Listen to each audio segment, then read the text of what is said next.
Good evening, this is the Crafty Lady. This is my first YouTube video, so I'm going to do the very best I can and have fun with it. I'm a paper crafter and I primarily make altered books, greeting cards. I do a little bit of layouts for my grandson and various things, but I primarily make cards and books.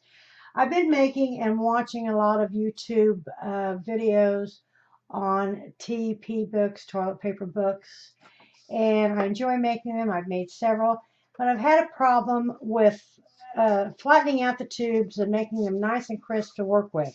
This one I haven't cleaned up very well, as you can see that.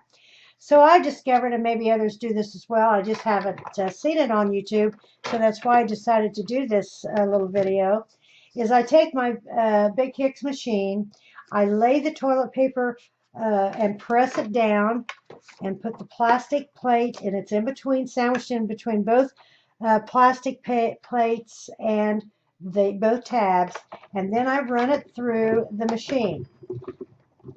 And this flattens it out. I run it through 2 or 3 times, and it flattens it out and makes it nice and flat and crisp to start working with.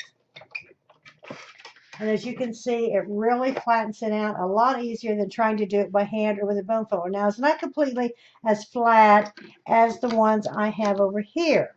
I have taken them, and then after I flatten it out on the machine, I take it and I take some office clips. This is one I just did this evening. I take some office clips and I clip it down and let it set for a few days, a couple days, overnight. And as you can see, it's really, let me get it in focus, it's really thin and crisp on the edges. This one is as well, the new one that I just showed you, but not quite as flat as the one after they set for a while. And then I can sometimes take them and do this. However, this one you could start working with and work with it comfortably.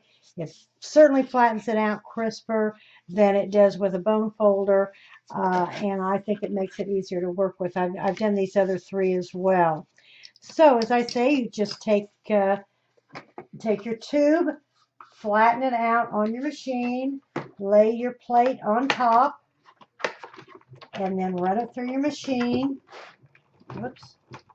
Run it through your machine a couple times.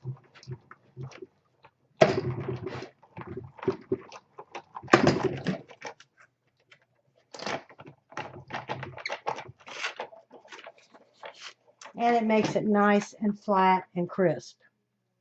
Oops. Makes the edges nice and flat and crisp. Here are a couple that I've made. I made this one the other day.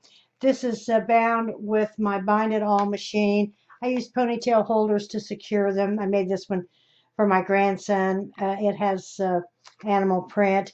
I have made the little tags that go inside, and I've also stamped them with a stamp to journal on. As you can see, it certainly isn't finished with the photos, but there are 6 pages. I use 6 pages in each book. Now this one is a different type of finish. This is a harder back book with a spine, and I use Laura Dennison's binding system, Stack the Deck, which I absolutely love, and certainly want to give Laura credit. She's a genius. I watch her all the time, and she's so very talented. But there again, it's her binding system, but it's the same premise with the tags. I have stamped on the back of the tag for journaling, and then I will add photos to the front of the little book.